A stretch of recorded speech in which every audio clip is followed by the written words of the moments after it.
Hello everybody, आज का हमारा टॉपिक है difference between potential difference, voltage and EMF. तो बहुत सारे स्टूडेंट्स को ये नहीं पता होता कि इनमें क्या डिफरेंस है। ये सभी की यूनिट वोल्ट होती है, सभी क्वांटिटीज़ एक जैसी होती हैं, डेफिनेशन भी ऑलमोस्ट सेम होती है, फॉर्मूला भी ऑलमोस्ट सेम होता है, लेकिन क्या इनमें डिफरेंस है तो उसी को हम आज डिस्कस करने जा रहे हैं। अच्छे से समझेंगे, प्रैक्टिकली भी हम देखेंगे और साथ में हम डेफिनेशन के हिसाब से भी देखेंगे। तो आप लास्ट तक ज़रूर इस वीडियो को देखें ताकि आपको पूरी बात समझ में आए। तो सबसे पहले हम बात करते हैं पोटेंशियल की। तो पोटेंशियल की जो डेफिनेशन बुक्स में लिखी हुई होती है वो होती है कि work done to move a unit positive charge from infinity to some point in electric field is known as electric potential at that point. इसे हम आसानी से समझें तो आप ये देखो, डेफिनेशन के अकॉर्डिंग क्या है कि अगर यहाँ पे आपका एक इलेक्ट्रिक फील्ड है, इलेक्ट्रिक फील्ड ई है, और ये इलेक्ट्रिक फील्ड डेफिनेटली किसी चार्ज की वजह से प्रोड्यूस हुआ होगा यहाँ पर, और एक दूसरे चार्ज को हम इन्फिनिटी से लेके आ रहे हैं प्लस क्यू नॉट चार्ज को, इसे हम बोलते हैं टेस्टिंग चार्ज। और इस टेस्टिंग चार्ज को हम इन्फिनिटी से लेके आ रहे हैं इलेक्ट्रिक फील्ड के अंदर किसी पॉइंट ए पर। तो तब इन्फिनिटी से इस टेस्टिंग चार्ज को लेके आने में यहाँ जितना वर्क डन करना पड़ता है, मान लिया वो वर्क डन कितना है W, उसी में हम अगर Q नोट से डिवाइड कर दें तो ये इस पॉइंट पर पोटेंशियल आ जाएगा। पोटेंशियल को हम V से डिनोट करते हैं। तो potential at point A is equal to क्या होगा, W अपॉन Q नोट, और ये हो जाएगा आपका इलेक्ट्रिक पोटेंशियल। और इसकी यूनिट क्या आ जाएगी, वर्क की यूनिट जूल एंड चार्ज की यूनिट कूलम, जूल पर कूलम, और इसी को हम क्या बोलते हैं, वोल्ट बोलते हैं। तो इसकी यूनिट इलेक्ट्रिक पोटेंशियल की क्या होती है, वोल्ट होती है। अब बात करते हैं इलेक्ट्रिक पोटेंशियल डिफरेंस की। यही इलेक्ट्रिक फील्ड था जो डेफिनेटली किसी चार्ज की वजह से या कई सारे चार्ज की वजह से प्रोड्यूस हुआ होगा, हम उस डिटेल में नहीं जाना चाहते।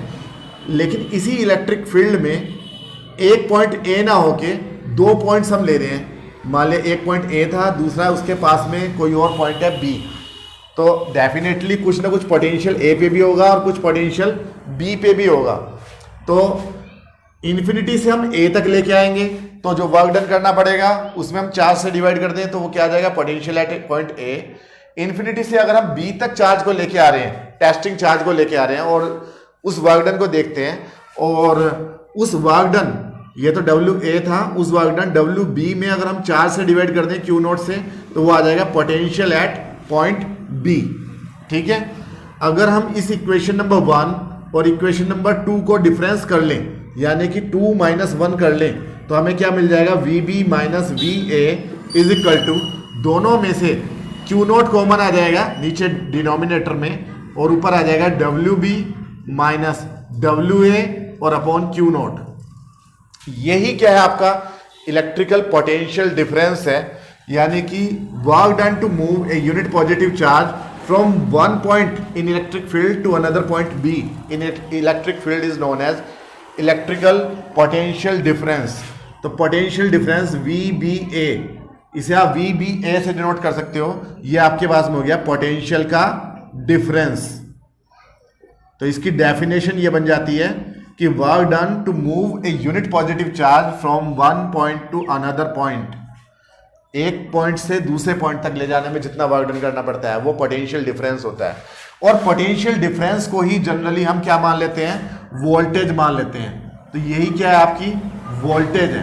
तो एक बात तो आपको यहाँ क्लियर कर लेनी है कि वोल्टेज एंड पोटेंशियल डिफरेंस दोनों में कोई डिफरेंस नहीं है, दोनों सेम क्वांटिटीज हैं, चाहे आप पोटेंशियल डिफरेंस लिख लो चाहे वोल्टेज लिख लो।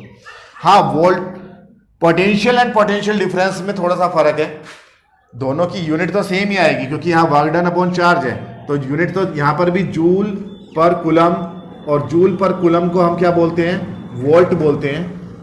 लेकिन ये पोटेंशियल का डिफरेंस है ए और बी के बीच का, और पहले जो पोटेंशियल था, ये पोटेंशियल था एट पॉइंट ए,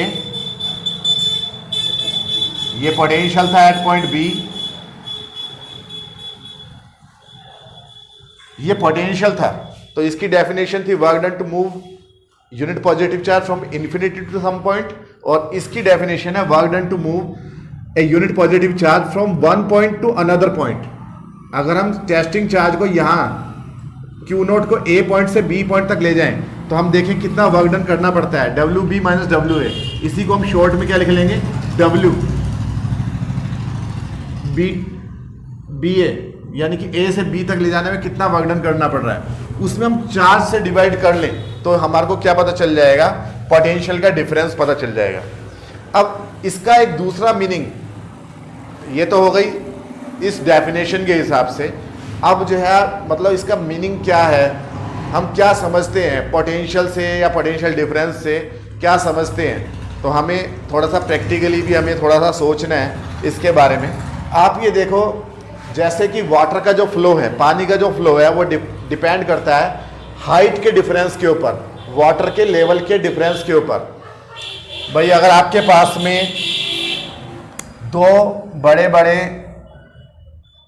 वेसल्स हैं, दो बड़े बड़े बर्तन हैं, और इन बर्तनों में पानी रखा हुआ है, हम पानी से समझ रहे हैं इलेक्ट्रिसिटी को, थोड़ा सा दोनों में रिजेम्बलेंस होती है, सेम होते हैं थोड़े से।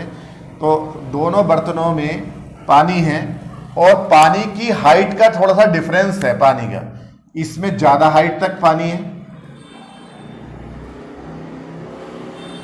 और इस वाले बर्तन में यानी कि बी में थोड़ा कम हाइट तक पानी है। तो हाइट कम होने की वजह से अगर हम यहाँ इस पॉइंट पे देखें तो यहाँ जो प्रेशर होगा, पानी का जो प्रेशर होता है वो हाइट पे डिपेंड करता है, एच रो जी।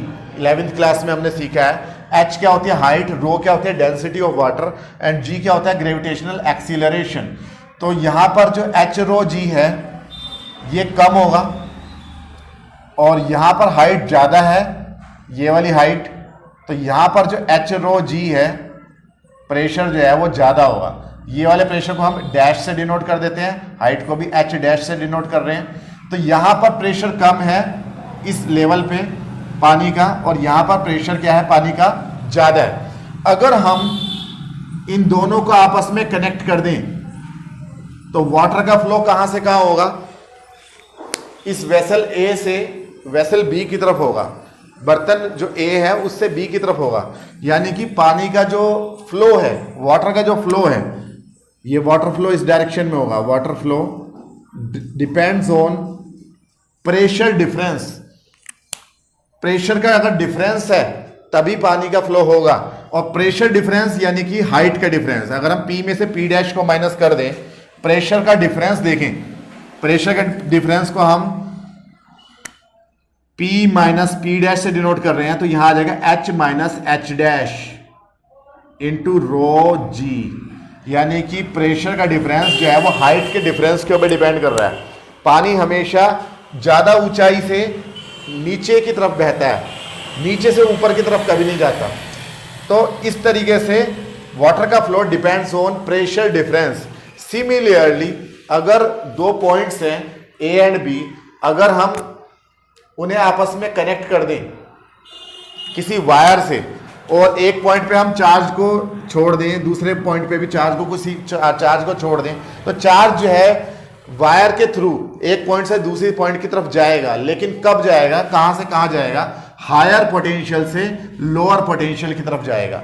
तो यानी कि वाटर का flow depends on pressure difference, and electricity का जो फ्लो है डिपेंड्स ऑन पोटेंशियल डिफरेंस। जो यहाँ पर प्रेशर डिफरेंस का जो वर्क है वही यहाँ पर इलेक्ट्रिसिटी में पोटेंशियल डिफरेंस का है। खाली एक प्रेशर जो है वो वाटर के फ्लो को डिटरमाइन नहीं करता। यहाँ पे मान लिया प्रेशर काफ़ी ज़्यादा है, लेकिन दूसरे वाले वेसल में भी अगर पानी का लेवल बराबर है तो जितना प्रेशर यहाँ होगा उतना ही यहाँ होगा। और अगर हम दोनों को नीचे से कनेक्ट कर दें, दोनों वेसल्स को कनेक्ट कर दें, तो ना तो पानी इधर से इधर जाएगा ना इधर से इधर जाएगा, यानी कि कोई वाटर का फ्लो नहीं होगा। इसी तरह से अगर दो पॉइंट्स के ऊपर पोटेंशियल सेम है तो फिर अगर उन्हें हम कनेक्ट कर दें किसी वायर के थ्रू, तो वहाँ पर कोई चार्ज का फ्लो नहीं होगा।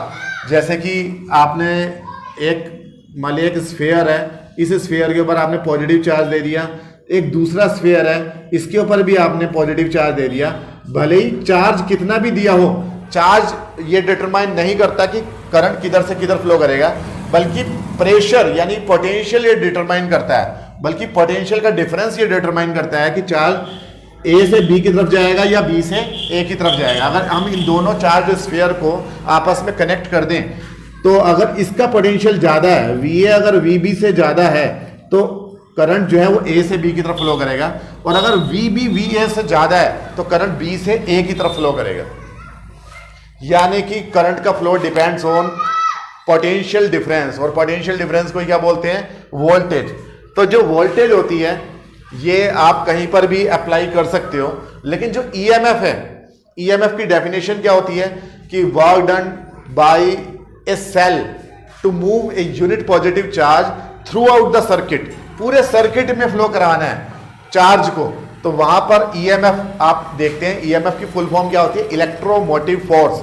ईएमएफ वाली जो टर्म है वो सिर्फ और सिर्फ सेल के लिए यूज होगी, सेल के लिए जो है या किसी भी सोर्स के लिए यूज होगी, एनर्जी के सोर्स के लिए यूज होगी इलेक्ट्रोमोटिव फोर्स। फोर्स से इसका मतलब ये नहीं है कि ये फोर्स है या इसकी यूनिट फोर्स की यूनिट के बराबर होगी, बल्कि ये भी क्या है? पोटेंशियल डिफरेंस के ही इक्विवेलेंट है। तो पहले तो आपने ये समझा होगा, तो इसे आप नोट कर लें या स्क्रीनशॉट ले लें, और उसके बाद में हम ईएमएफ की बात करते हैं। चलिए ईएमएफ देखते हैं।